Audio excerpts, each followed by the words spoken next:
afternoon, ladies and gentlemen. Thank you for attending this session today. I'm Ala Abdel Al, the Chief of Digital Economy Foresight at the Digital Cooperation Organization. And we are here today to discuss this session of how to have a greener future, and specifically looking at e-waste management. And just to grab your attention, I want you all to imagine a line of garbage truck filled of electronic waste, bumper to bumper, stretching around the globe, not once, but twice. Imagine that amount of e-waste that is there. This is combined also all together is what is being generated annually. This is not just an image that we want, a disturbing image or a dramatic image that I want to give you, rather than a reality. Annually, it is projected that it will be around 82 million tons of e-waste will be generated by 2030. So imagine this amount. It's really give us a call to action, to all be responsible and to look at this challenge and issue. As the digital economy continue to grow, connecting billions of people, it also have a pressing environmental consequences of this progress. The rapid of growth of e-waste is really becoming more and more, with more consumers of electronics and mobile phones and home devices. All of this leaving us with this challenge that we want to tackle, and we really need to look at it as a shared responsibility, not only by government, but by individuals, by ourselves. It is a responsibility upon everyone in this room and even listening to us to take this challenge and really think about it. Because imagine that there is a lot of e-waste that's not being recycled. Look at the lost opportunity, not only from an economic perspective, but also from environmental aspect. There is a lost opportunity here of all of this e-waste not being recycled and having those devices reaching to places where there is a need for it. We are also now facing a challenge of affordability of devices. So why not seize this opportunity and look at this e-waste and see how it can be recycled, how it can be managed. And again, as I said, it's not a government responsibility or a private sector responsibility. I believe it's a shared responsibility on each individual. We are the one who are consuming those electronics, those mobiles, those devices. What are we doing with them? If I ask to raise hand, how many devices do you have more than one in the room? Who has more than one device in the room? Yeah, a majority of the room is raising their hand. What did you do with your old devices? How many times are you buying new devices? So it's just to think about this. And for us as the Digital Cooperation Organization, and because we are looking at how to have that inclusive and sustainable growth of the digital economy, we saw that this is an opportunity for us to gather stakeholders and to look at this challenge and see what we can do, and specifically from a cross-border e-waste management. Because DCO is really committed to this mission.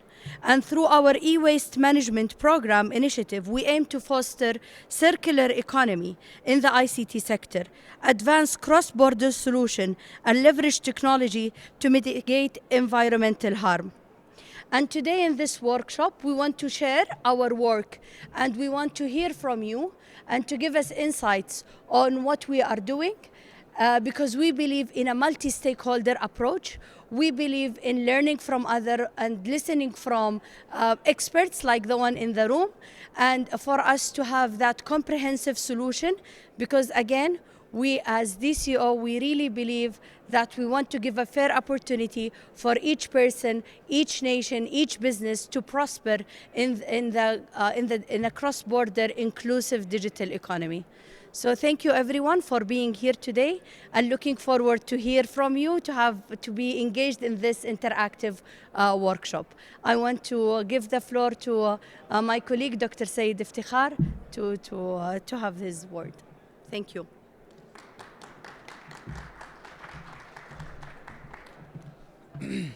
Thank you, Ms. Ala, for giving more insight about the DCO and particularly the e-waste management initiatives.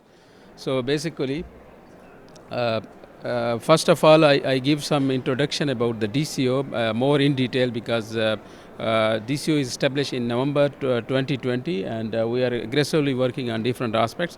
So DCO is a unique multilateral intergovernmental organizations and concentrating to support the stakeholders, particularly the government, businesses, and the individuals for emerging areas, particularly in terms of digital economy.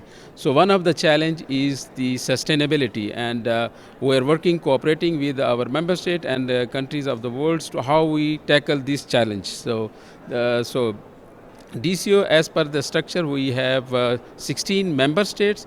We also have observers, more than 40. These observers are from international organizations, private sectors, and NGOs as well. So we also have a partnership with international organizations like UN, World Economic Forum. So this is somehow our overall structure. So we have core functions. We are information provider, we are educator, we are facilitators. So this is somehow the digital cooperation organization structure. Next, please. So, as I said, we have 16 member states, and we represent 800 million populations, and notably, the 70% of the population is youth. So, as we have youth, and youth are more focused on the digital areas, particularly the digital devices, so that's why we need to care about more on the sustainability aspect, from environmental aspect, from the health aspects. Our member states have a GDP about USD 3.5 trillion. Next slide. So you see on the screen first. You see a word DSA, Digital Space Accelerator. Basically, it's a working group of think tank, researcher, policymakers, and individuals, and we gather this working group on different international forums. In this year, we also organize different round tables.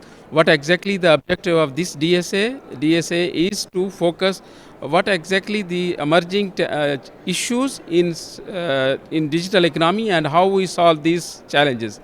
We keep all these stakeholders on board to discuss, to co-create the possible solution to tackle the emerging challenges in digital economy, and one of the challenge is the sustainability. Next slide. So why we keep this DSA program? Basically, it has like impact. We want to create impactful solutions. Another, we want to present our organizations as a credible source of information. And we also want, because our name is more focused on the cooperation, we want expand the cooperation as well. Next slide, please. In this year, we have different topics, and one of the topic is on e-waste management, and particularly focus on the cross-border e-waste management. Next slide, please, Ari. Yeah. So in 2024, DCO focus on sustainability, and from sustainability, we are focusing on e-waste management program. So this program, as I told you, the DCO is more focused to concentrate on to address these challenges through stakeholders, and how we manage this challenge. So there are different ways. One of the things is we want to reduce this e-waste, number one. Second is that we want to leverage the economic value of the e-waste. And definitely we also focus on the digital inclusions. So the scope of this project is mainly to analyze the best practices and to utilize these practices to tackle the challenge of e-waste. And second major objective is to co-create the framework, holistic framework. It covers all aspects: regulatory aspect, capacity building aspect, financial dimensions, and So how we promote the digital inclusion. So this is also one of the key scope of this project. So I stop here. I invite our experts, Ari, to give you more insight about the detailed projects. Thank you. Ari, please.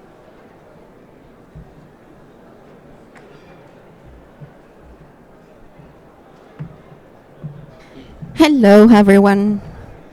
Nice to meet you. I'm Arianna Molino. I'm a sustainability specialist at Kearney, and I'm helping and collaborating with the DCO on this, I think, very passionate and very interesting initiative because, as also Misala was mentioning, it's an urgent problem.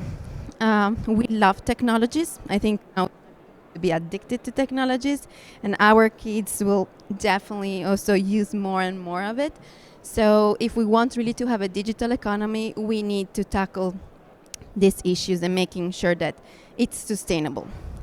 So for the today's session, what we would like to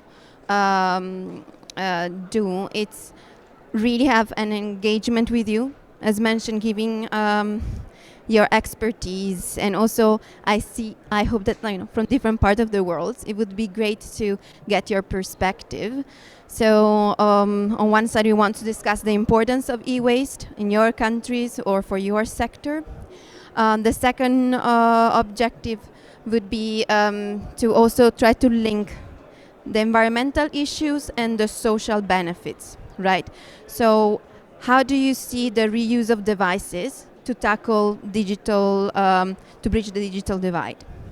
And then third, we believe in collaboration. I mean, it's a little bit obvious because DCO stands also for cooperation, but we really believe that you cannot do a work independent. It's a complex ecosystem. If you start working alone, you will definitely not reach economy of scales. Profitability is an issue, and so this is where we really encourage to have discussions and to understand your lesson learned. So through collaboration, what did you gain and what did you learn, and also the challenges and how we can collaborate together. Misala mentioned it's national focus, but also cross-border, because I think it would be great here in this forum where it's global to understand if it's possible to have collaboration between countries. Cross-border e-waste trade is, under the Basel Convention, it's kind of regulated, and we definitely need to be responsible in how we trade e-waste. But also we believe that there is a lot of potential in order to leverage technologies and making sure that we don't duplicate infrastructure around the world if we can, work together to reach efficiency. So these are the main objectives. We wanted to have, introduction, but I see that maybe we're a little bit too many. We will have a poll online where we will start understanding from which country you are, from which also sector, etc. But I really encourage you, if you want to intervene, please do, okay? Because really we see that if you start talking to each other, at the end, it would be really amazing if you start, bouncing idea among you. We are here just to facilitate, but really if you go out from this session with more energy and more, hope for setting up a business or really scaling up your efforts in terms of policy, that would be amazing. I totally agree with Ariana. It is important. We are here to listen and hear from you. And without your interventions and feedback, this session will not be successful. So yes, I really encourage you to be interactive and share your insights with us. Yes. And of course, we have microphones. So we can also be a star with microphones and, sending it around. So also to set up a little bit the agenda, after this brief introduction, we will talk about e-waste.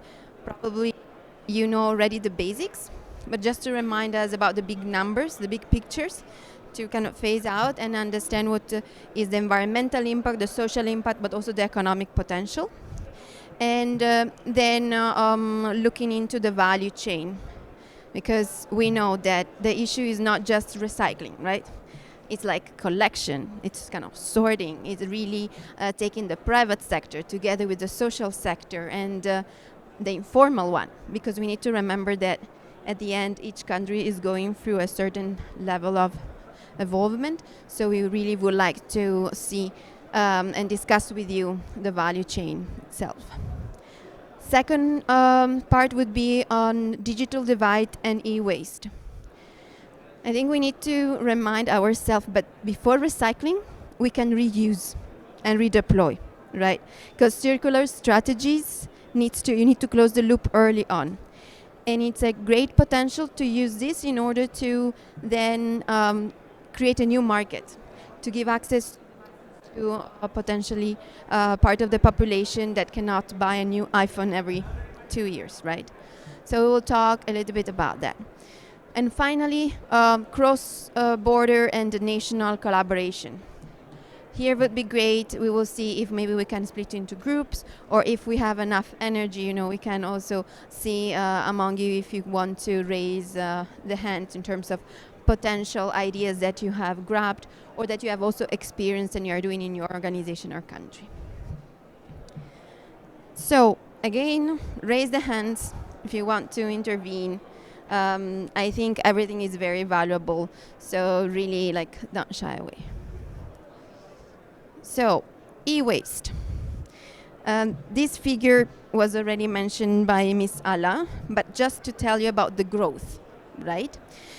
In 2010, it was estimated, of course there is no really precise data, but estimated 34 billion. This is projected to more than double in 20 years. So I'm not sure if you have kids or not, but I started to do the projection for my kids and was like, okay, if I don't start to tackle it now, on one side we will have plenty of waste, but also we will not have raw material. So I'm not sure if my kids will have a phone when it will be 30, 40. We can debate if it's good or not for kids not to have phones, but in general, the growth is very, very scary. On the other side, you might say, okay, but if the recycling rate are going up, at least we are tackling it. Unfortunately, that is not really a good news, because recycling rate are not going up as the e-waste is going up. So now, on average in the world, we have almost 20% recycling rate. The ambition is to arrive to at least 60, 80. So just to clarify, we know that 100% definitely will not happen in 5 years, right? So the international organization are really trying to push the ambition at least to 60 and 80s, and we will see what is the impact there.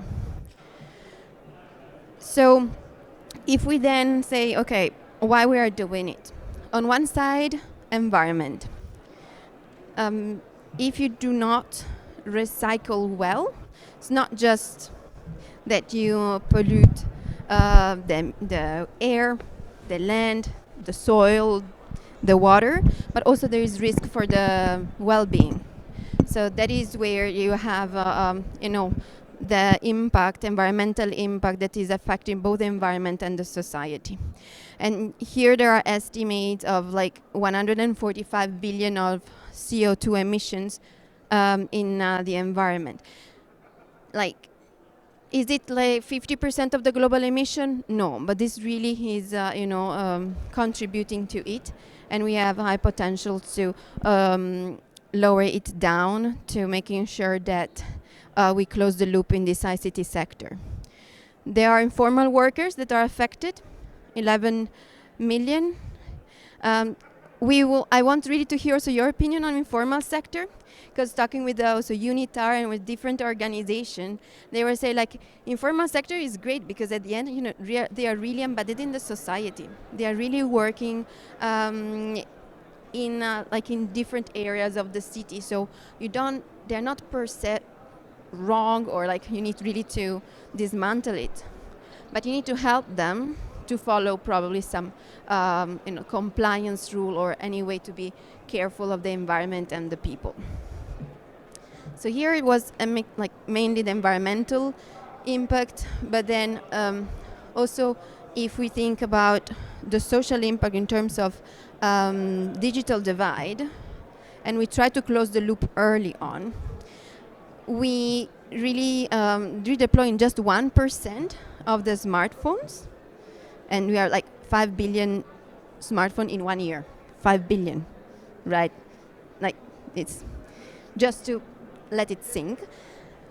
We can really help 50 million people at least. So that is where, we are in this forum. There's a lot of talks about bridging digital divide, how to bring internet in the rural areas, etc. And it is part of it. Another part is the device. Of course, if you have the device and you don't have internet, you're solving partially the issues. But in this workshop, it would be great to also get your opinion about this topic. Again, people are like a little bit skeptical about it because they are saying normally you pretend it is redeployed device and you send to the south of the world, but in reality it's just e-waste, right?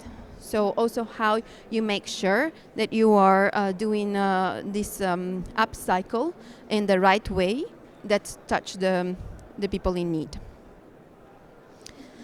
And then economy, because on one side, driven by the environment issues and the social causes, it's important. But on the other side, I think it's also great to remind us that we are talking about GDP impact.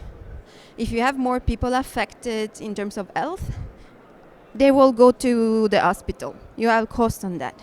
If you have impact on the soil, on long term, you will have also impact on agriculture, on your economy.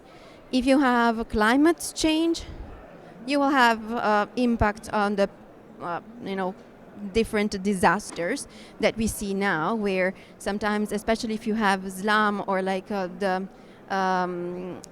different cities that are not set up for this climate disaster, you have a human impact and economic impact.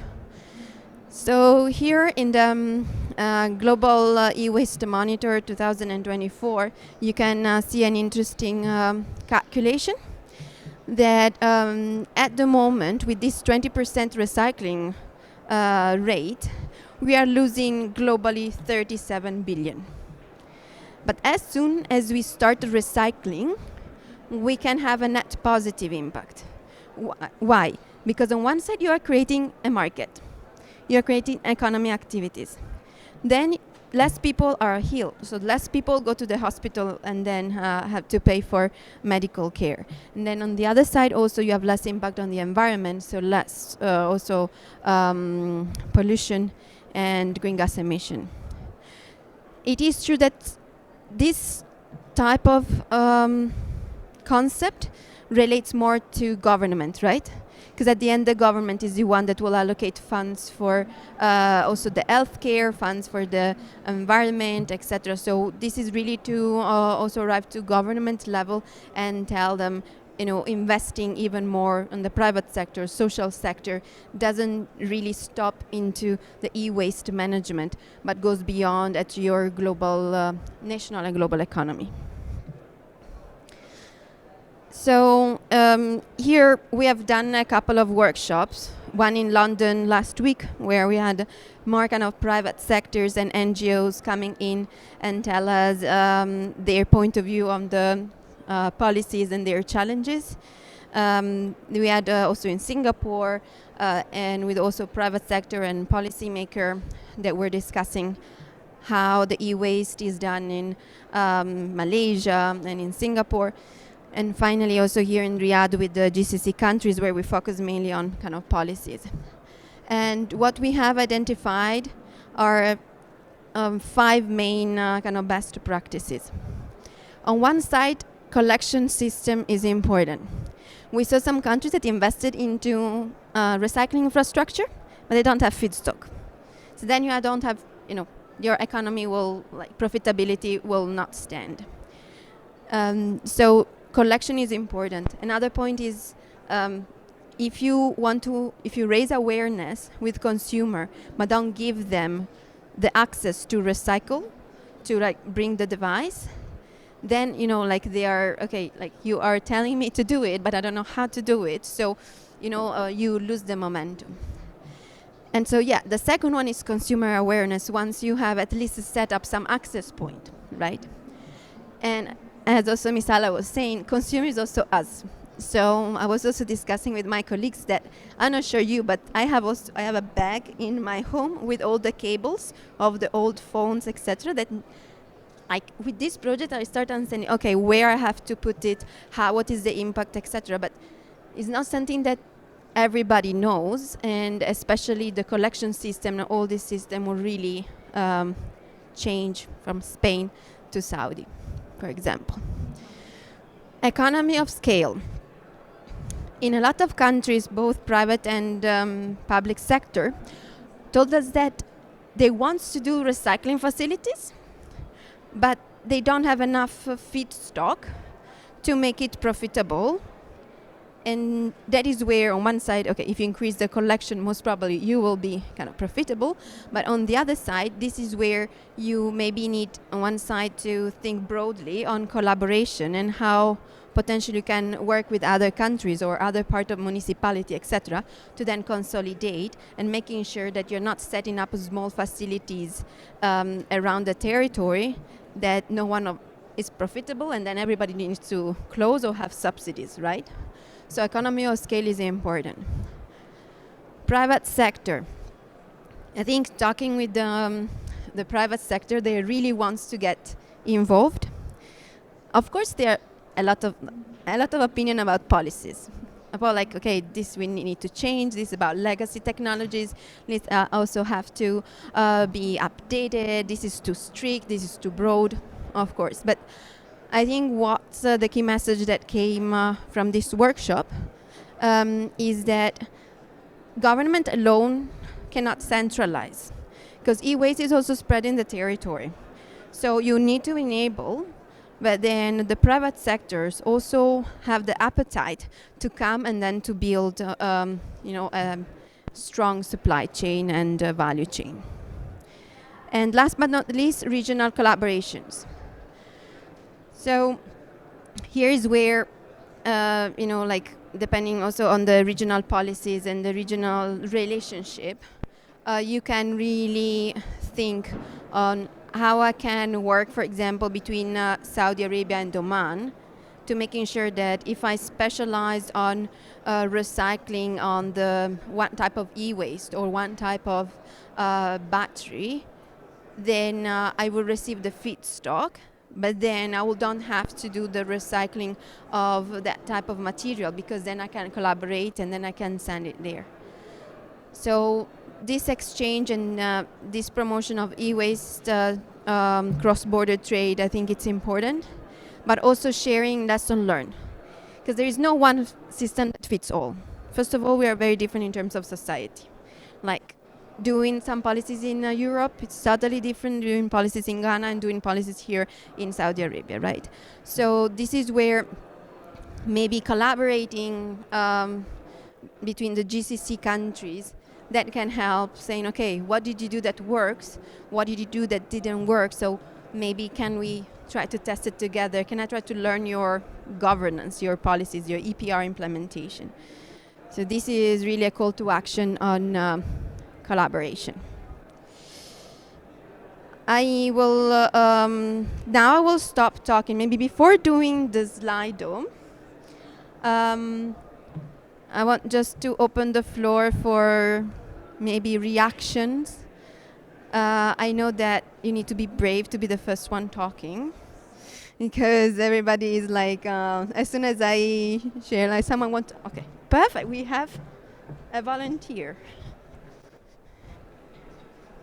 Thank you. Hello, yes, my name is Mohammed Mashaka from the United Republic of Tanzania, which is an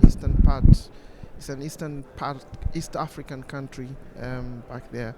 One of the areas that I think we are really facing as a challenge is the literacy to our citizens, because most of these citizens, they aren't aware on the impact of these e-waste on different initiatives that they are doing.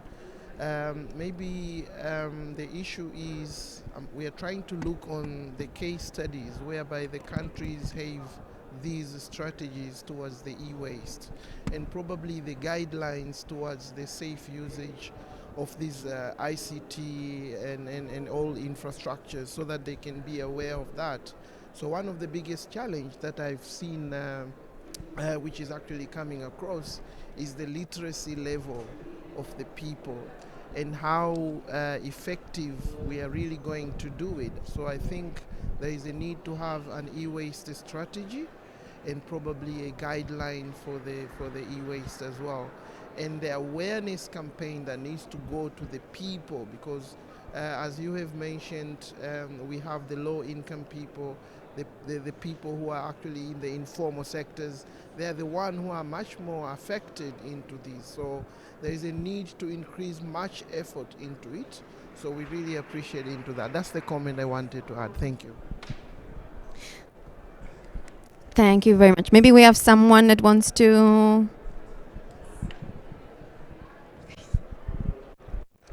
Hello. Good morning. My name is Ayman Arabiyat from Jordan. First of all, I am not expert in e-waste, but I like the concept. So I would like to ask you about the best practices in the last slide, please. Because I have the same issue. I have some e-waste, but I don't know where I can send it to any organization. How we can collect, what is the effective collection system. For the next best practice about consumer awareness. And maybe I will raise some about privacy concerns in the context. Because let's see, when I talk to my wife or to my colleague, they said this phone have my photo. Even I delete it, but we still believe that this device still have many photos or many personal information, and for that we keep it in the home instead of recycling it. Thank you. Anyone wants to? Yes. Okay, I wanted to say ladies first, but we have two ladies, so.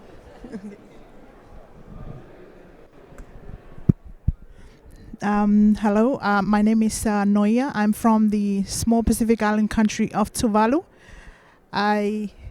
Very nice presentation. You know, the Pacific is very vulnerable to climate change, and you mentioned something about climate change and how e-waste contribute to, to solving all that. We have very unique challenges due to our geographic location and our isolation. We have very limited infrastructure, and resources are constraints as well. My question is around the recycling and processing. Are there any cost-effective recycling solutions suitable for small scale and more decentralized systems in the Pacific? And also, can e-waste be repurposed or upcycle locally to create some economic opportunities in a way, because we are too far away from where the e-waste are processed, and shipping is also a challenge for small Pacific Island countries. So reprocessing and upcycle of those waste can be, we are looking at leveraging as an economic opportunity. Thank you.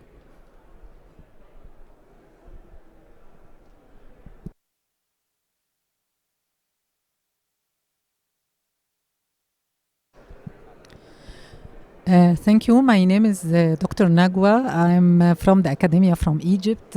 Actually, my question is related to is there any intention in your organization to measure the e-waste, especially that what I noticed that all the figure presented are estimated figure and for globally, and it works, and it would be useful to think about following a methodology in order to measure the e-waste as well as to see the impact when you set some policies or strategies and implementation of these policies. You can see how there is improvement in place due to the implementation of these policies. So I think this is very important, not only for the kingdom, I think maybe for the region as well, because you can, after this, you can also share this with the others, whether it is on international level or on the regional level as well. Thank you very much, and congratulations for such wonderful work for Engineer Ala and for you, Ariane. Thank you. Thank you. And also thank you for all the different questions. I will try to address very briefly. I think then during the presentation we will see also other kind of example of initiatives, and I will also encourage you to reply to one another, right? So if you know some awareness campaign that works, please raise a hand and say, in our country we did this and was successful, etc. So I think we have one question about how you do consumer awareness. Another one, it's about collection, how does it work, and data privacy. And then it's how does it make like what are the different recycling processes that make sense for a small community or small economy. And then can you hear? Yeah. So consumer awareness. Short answer, it takes time. It's not something that you can do from one day to another. I like the sentence, repetition is communication. You need to hear one message once, twice, 3 times before really understanding and reaching all the population. I think what works well is government awareness campaign, but mainly working with the NGOs that are on the ground. That is where you need to really access different type of channels. So it's, of course, internet. A lot of us are now on the web. It's about also on the ground kind of workshops of this type of events that we are doing, but then going face to face with the informal sectors and try to make them aware of the challenges. Of course, the more on the ground you are, practical example you will need to give. You cannot go to a small area, a small village in Zambia and say, the impact of e-waste is 58 billion. That will not work, right? You can make an example of if you don't recycle, then it will impact the health for the lungs, etc. So that might be a little bit more concrete example. Yeah, it takes time, and you need to leverage social sector with the different channels. Collection system, great question. So, on one side, private sector, social sector, and government. Private sector, now with some policies of EPR, of extended producer responsibilities, a lot of companies need to take your phone back. So the first thing is, you give me the iPhone back. So if you want one, I'm talking also iPhone, but sorry, Samsung, you want a phone, you need to give the other phone back. And this is the reverse logistics, right? We'll not go into the discussion if it makes sense or not economically for the producers, but this is one channel. The second one, again, for the private sector, they sometimes put the different booths where you can drop the technologies. Of course, if there is data security, we'll talk later. You might not be comfortable just to put it in a box, but then there are other kind of cables where you might be fine with it. Social sector or kind of organization. There are organization that on behalf of the producer will then organize the collections. So that is where it is important, again, and that is spread on the territory. And then it's very clear who does it and what is the purpose for this.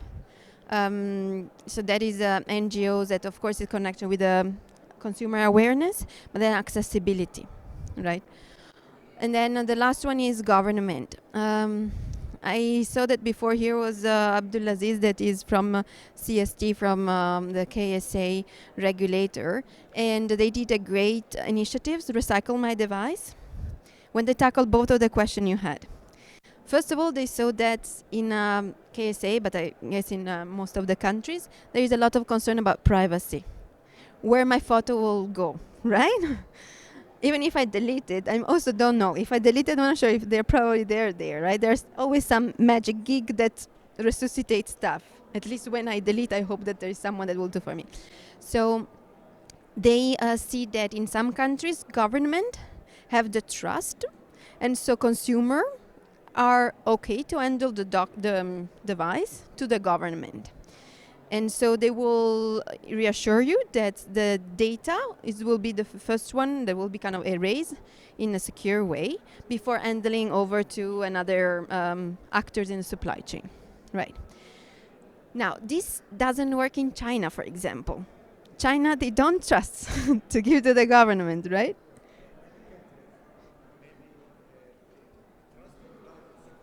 They trust the private sector more than the government, correct. So then you have to understand in your country what is the culture, right? I'm Italian. I'm not sure if I will trust my government, right? But again, also private sector, I'm questionable. But for example, in China, we know that private sector will have more better trust. In the London workshop, there was specifically one company that was dedicated on data. Erasing data and make it secure. So that is where you need to build trust, you need to build the technologies, etc. But long story short, this is a pain point. Okay, because I cannot hear. Okay, this is a pain point that yes, we need to be addressed, and we cannot just think that once you know where to throw your phone, you're happy to do it. For the privacy perspective, there are some government policies as well. If we see some advanced countries, they have policies for when they export the e-waste, particularly in the electronics. So they mention specific clauses they need to they discard the hard disk and like this where the data is stored. So usually in the government national level policies, they mention categorically to don't export the storage devices. Yeah, this is also. Yeah, indeed. So it started with policies and then with the implementation, right? So as always, then there are people that say how you making sure that the policies really get enforced, right? That is another topic that we can discuss later. But then going maybe to the question of what small economies or small island can do. I think upcycle and recycle is the first thing that needs to be done. First of all, because you close the loop earlier and you extend the life of the device. Of course, there are some culture where secondhand is better accepted than others. And yeah, we know that in Africa, for example, they are really super good in it, right? While in Italy, to be honest, or if I have something broken, I will always go to my grandpa, because the old generation know how to do it, and I'm the one that is not really comfortable sometimes to fix, different devices. So first of all, it's upcycle and recycle, and then what are the what recycling business is more profitable or makes sense? I would say focus on dismantling, because then you can extract the plastic, and then the plastic can go in any plastic recycling, right? Or then extract and the glass, so the glass can then go not only on e-waste recycling, but can be on glass recycling for other industries. Probably you will not have the volume to do batteries, right? That you will need to. But good news is that critical raw material are more and more a hot topic nowadays. So you can translate it an economic advantage. I can sell you that. Because soon, if we continue like this, we will not have raw material. So in order to make batteries for new e-vehicle, we will not have lithium, etc. So you will need to recycle. So this is where they will come to have kind of feedstock. Of course, logistics might be an issue, but that can be again something that to evaluate, or at least to see the numbers in order to do the business case. And last but not least, data. So you're talking with a consultant that needs to do data collection. So I feel the pain, right? So we try to go to different countries and different representatives and say, okay, we go to the source. You as a government that look at e-waste, can you please give us country data? And that is where you understand that, first of all, there is no common understanding of e-waste. The definition, you always have to step back and say, no, it's not just phone, right? Like 6 categories, etc. So, okay. So this is where maybe it's not one department. Maybe there are 2, 3 departments. And then, to be honest, in this region, they are still kind of step towards it. KSA now, in the last 2 years, is launching one initiative for data, kind of data collection, but also like mapping all the different supply chain on waste in general. So that is where you can start having a little bit more granularity. But then you can see some efforts also using technologies, because again, I think ICT can really be leveraged for this type of problems. And so you have platforms where maybe you're not really tackling the data across the value chain, but you're putting together maybe the collectors with the recyclers that has to exchange e-waste. So at least you see all the transaction and you start really understanding what's going on, at least in that part of the supply chain. So this is happening. There are different countries that are doing it.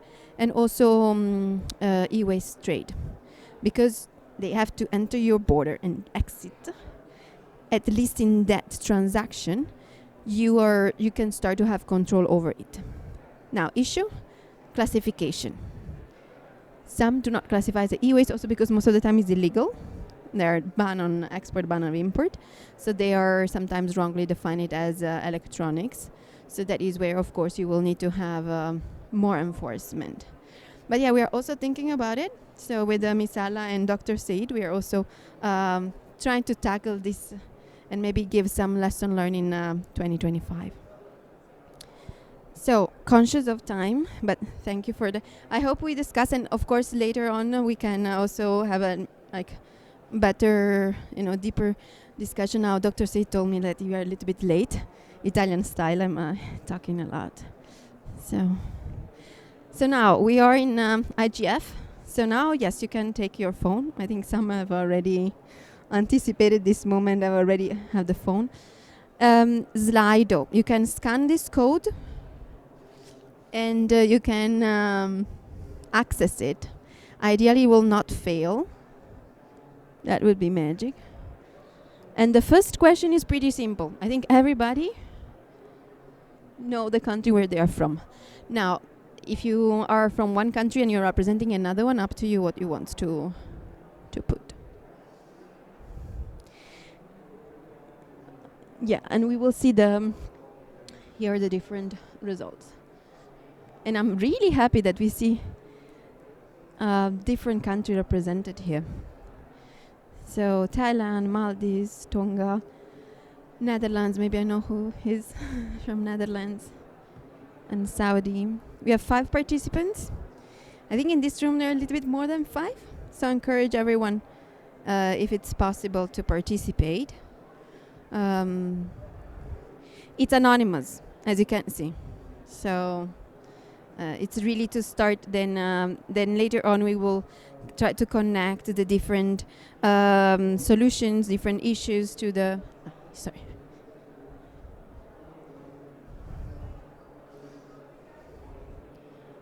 Tuvalu. To Netherlands. Good. Rwanda, Tanzania. Perfect. Okay, and you can join the poll also later. There will be a couple of questions. So the next question is which sector you are representing. If it's private sector, public sector, or social third sector. This will help us also understanding, you're more interested into policies, you're more interested into solution implementation, more in kind of awareness and collaboration for different impact. Great. So, okay, we have public sector, and that is almost half of the audience. And then also private sector. Okay, social sector is a little bit kind of less. And I think it's, so here, if you know there are policy makers on one side, if you know there are business on the other side, I really encourage you to discuss, because that is where we see the most interesting debate, right? Because of course, policymakers need to arrive to some compromises in defining the regulations, but then you have here some the businesses that really, it's not really feel the pain, but has really to implement it, right? So, and you're from different countries, so it's not that they are pointing you specifically. So, great. So e-waste, just if you have to think one word, two words, like about e-waste, after these 40 minutes of discussions, what do you think? And probably there will be some repetitions, like this is really to test which part of the e-waste you're more concerned or passionate, if you want to.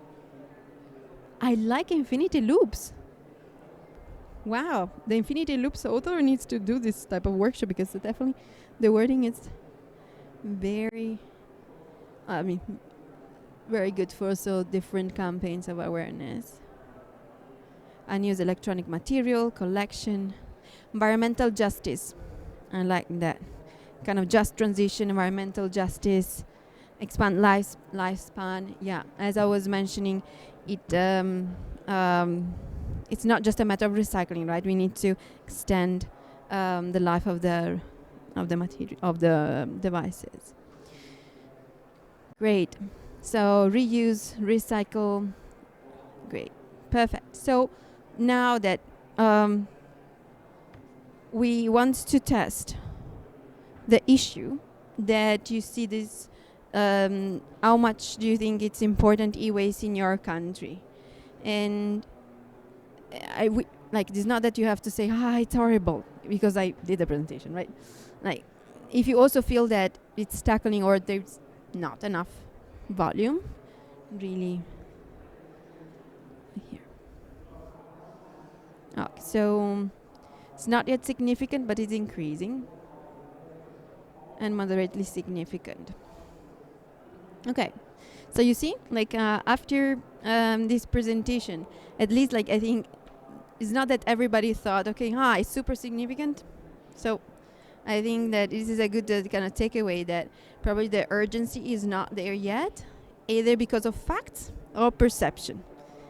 And then let's see.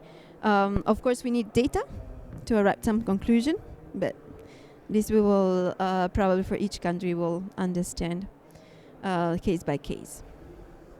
So yeah, it's not significant, but it will come. So better to be prepared and proactive rather than reactive, right? So here about collaboration. Are you collaborating or not? Because when we were in other workshop, this was a big debate. Like, super complex. I want to collaborate, but I don't know with whom. Other are like, no, I based my business on collaboration because it's very complex and I need to be interrelated with other organization in order to be successful. Yeah, as also other workshop, like I don't collaborate, but it would be great to do it. And this is also for the policymakers, right? Because, for example, in Ghana, they are very kind of mature in terms of policies, and they have a lot of discussions with the informal sector and private sector. Now, there are critics that say that they did a lot of policies, but then the private sector is not able to implement or cannot enforce it, right? But there is this kind of culture of different workshop, different working group to enable the collaboration. On the other, there's other countries where, for example, with Oman, that they are still starting to work with the private sector. Okay, great. So you want to start? You have a lot of people here that potentially are passionate about it. Okay, probably will not do e-waste trade between kind of Tanzania and Netherlands. Probably that will not be the most effective, and in terms of also impact of emission. But still, feel free to then after grab and know each other to see if there is any potential option. Maybe just going back, like I have already explored and activated some. I think it's amazing that no one has a lot of collaboration active, right? This tells a lot about the maturity of the system and how much still we are working in silos. I'm not sure if someone wants to talk about collaboration that they had so far set up, and with whom and why. Mainly it's also why, because the driver is important. Why you are doing it is because of economic profitabilities. It is because of kind of operation. You need feedstock, or it is for designing the solution together. No volunteer? Okay. Maybe later on someone will be adventurous. Now, barriers. Barriers to scale up the collaboration. We said, okay, maybe I want to start, maybe I want to do more. I think there was at least one that was saying I'm not interested, but for the one that would like to really scale up the collaboration, why you're not doing it? It is because I don't have funds, or there is no financial mechanism that helps me collaborating, or do I need to? There is a lack of awareness or policies. I don't have data, so I don't know where to turn around. I think here, like lack of infrastructure and ICT enablers doesn't seem to be okay. Jumping up. So I will maybe hold from conclusion until everybody has replied. Just here, what we have seen is that financial drivers or mechanisms are not really aligned with the profitability of the value chain. So mainly comments that we had in London last week was that financially it's not really kind of profitable or to, for example, reuse and repair. It costs more to reuse and repair. So what you do is just recycle. And that is something that as a government, you need to adjust because you want to close the loop early on. And again, if someone wants to raise their hands and for questions, for comments, really, please do it. Okay, so awareness. I think as also here we had was the first comment. Awareness is the first barrier, with also investment. And that is where I think around the world is still a lot of to do. So if we then, I think we have just one couple of questions, and then we can move on with the digital divide. What potential initiatives would you recommend? And here, if it's too long to write, also you can just open the floor for discussion. Just to give some example, again, there were collaboration in KSA with the government working with the social sector that would collect the device, and the government will be the one that guarantee that privacy is respected, and then will connect also with the also the producer, right, or for the telco company to ensure that they will also start doing awareness for their consumers to tell them, okay, you have a new devices or modem, bring back, and then I will give you a new one. So that is one that collaboration that we saw in KSA. Okay, so here potential solution or potential initiatives. Solution is, collaborate, and collaborate. It's about reward system, and that is interesting because it's linked also to the financial, right? To the second challenge that we have discussed. So reward, as always in this world of this economy, you need to have a reward in order to really be motivated, also because at the end you need to have financial sustainability, as you will not do kind of a business. So at the end, this is why EPR sometimes works, because you then give the responsibility to the producers, so at the front of their value chain. So that is where they have to increase their price or costs in order then to manage till the end of life. And that will help you potentially do some reward when you give back the phone and you have X money back, right? Of course, it will not be after 3 years that you use one device. You cannot value $100, but still that small reward can be pennies. But for some people, it's good enough. Like in Germany, sometimes you put the bottles and you have 2 cents, 5 cents. Still, it's something that kind of work for consumers. Using AI to support for that. I think we can also open the floor of how AI can help. I don't know who wrote that, if he wants to or she wants to elaborate more. In the workshop in Singapore, there were a lot of discussion also how to integrate AI and other technologies in the warehouse of the different companies to understand the values of the product when they depreciate, to bring back, etc., to optimize. And that was also quite stimulating as conversation. Doing policies, public awareness and behavioral change. Launch campaigns to educate consumers. Encourage cultural shift. Yes, to repair and reuse. Great, thank you everyone. I think now I want to link this to the digital divide. I think we already have mentioned it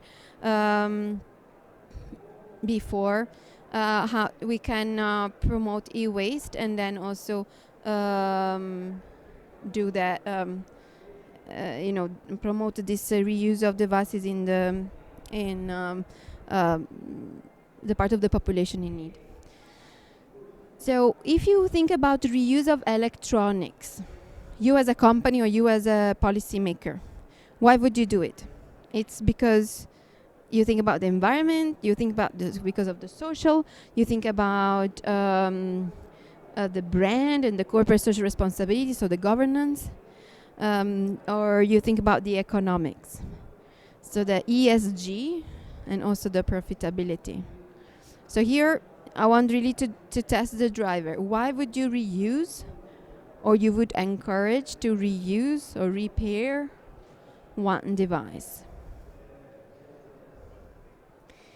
You can, I think, choose up to 2.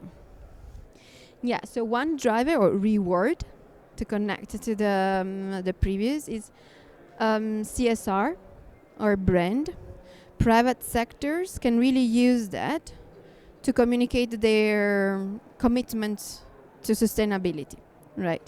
Of course, it should not be just greenwashing.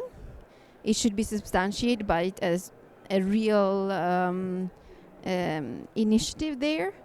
But I think, to be honest, it's good enough, right? If this helps you also as a business to be positioned in the market as someone that cares about the environment, etc., I think it's more than fair to leverage that. I think here I'm surprised, about the social impact. It's very prominent here. At least a third talked about it. Sometimes, if you talk to people about e-waste, social divide doesn't come naturally into mind, right? If you start talking about, but what about, reuse, etc., they start thinking, maybe. But I think in the south of the world, the association is stronger, right? If you start to go to Europe, etc., there I don't think it's something very prominent. So this again some cultural differences. Economic and job creation with environment is the least. So this is again maybe on one side the environment is linked to awareness, right? You don't know what is the impact of reuse, and so that is where I think awareness will definitely help. And economic and job creation. A lot of company were saying that it's not profitable. What should I do it? Right? It's better to recycle. Like I pay for this device to collect. I have to repair, and I have to then probably send around the world, and the margin are not high, right? So the economics, there are no economic incentive for it. So are you do either policies or reward system to making sure that people are incentivized, people and businesses, right? Great. So I'm going a little bit. I think we're at two more, and then maybe we can see either to divide into groups, but due to time, and I think due to also I see there's not a lot of sharing of ideas, so maybe we will see how to structure that one. But here, rank your concern and barriers about this topic. So your concern about the complexity of the value chain, your concern about I don't know what is the demand. I don't know really how many devices, repair devices I will sell. So why I have to promote it? Why I have to go into this business? Some have concern about the quality. If you also do second-hand microwave, you are maybe like a little bit worried that it will explode in your hands or in your kid's hands. And other mention export and import, because sometimes you cannot export, you cannot import used devices or waste, right? So that is where sometimes there are some barriers to bring from Europe, for example, to the south. There are also barriers that were mentioned that about critical material. A lot of now there is a new regulation in Europe that promotes critical material recycling in Europe. So even if one device can be used for repair, it will maybe stay in Europe because the critical material are predominant. Okay, so here complexity of the supply chain is the winner.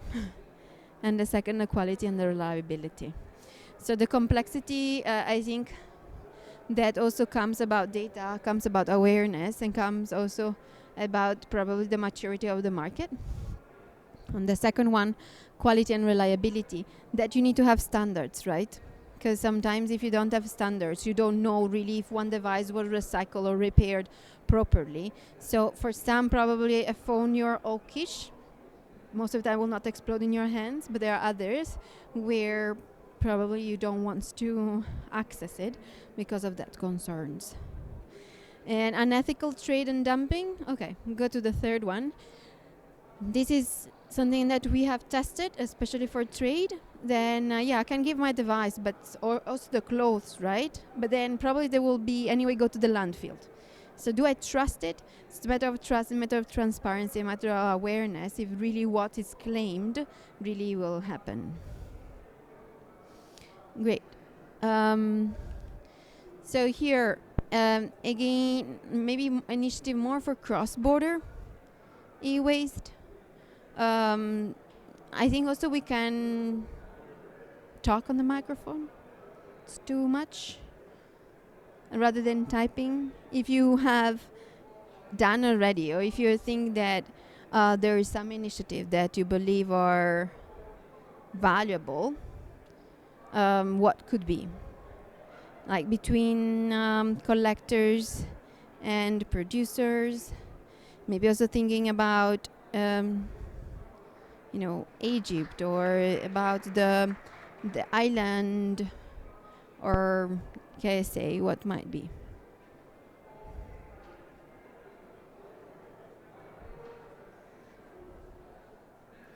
Maybe it's lunchtime, everybody's looking forward for for a break. And I promise, it's almost done. Last 10 minutes of brain power. I think there is one participant typing, so we will wait for the brave one. And I promise I will not call out. You're safe. Oh, 2? Okay.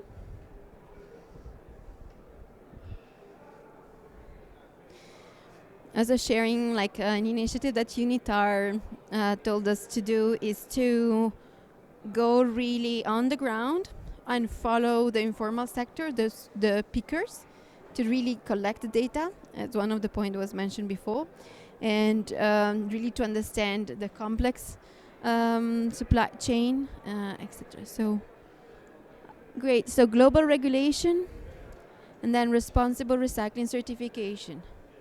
That is nice. Yeah, certification or standards that will then reassure you that the quality is there, right? Having collection point and doing campaign and EPR, yeah. EPR, it's something that a lot of countries in the world are now doing it. And also for global regulation, just to connect to it, with the DCO, we are working on a framework for government, so targeting government, not private sector, and tell them what are the key components that they need to do. So maybe ending with that, the key components of the framework are this one. So government, we believe that first they need to think about regulation and policing and strategies, of course based on data, because if you base on fingers in the air, most probably will not be that effective. Financial instrument, again, reward. You need to, on one side, understand what comes into your pocket and what goes out, right? And you need to balance it. And in order to really foster and give incentives to the private sector, to the social sector, you need to have, for example, EPR strategies, EPR fees that make sense for the ecosystem. And then awareness and capability building. Here, awareness for consumer, but also for businesses, right? Sometimes also businesses are not aware that maybe that component is really e-waste, and they are, dumping it. On capability building, also the government needs to learn about it. I mean, it's a like new topic somehow. So, like the governments, the people in the government needs to, for example, to understand the vapes. It was a big debate last week in London about the vapes are electronic devices. They're super increasing volumes, etc. And the legislator do not know how to manage that big topic. Again, capability building everywhere. And finally, infrastructure and technologies. You need to have infrastructure for recycling, for also dismantling it, right? It's not just a matter of mechanical or chemical recycling. It's also all the infrastructure for collection, dismantling, etc. And technologies, ICT. And I think in this forum, ICT can be also a great tool for it. And with this, we were planning to do the a discussion in groups. Think based on the time and based also on this the setup of the rooms and the participation. Maybe I can just give the microphone to either Miss Ala or Dr. Said for the final remarks. And thank you, everyone. You made it almost to one. So thank you.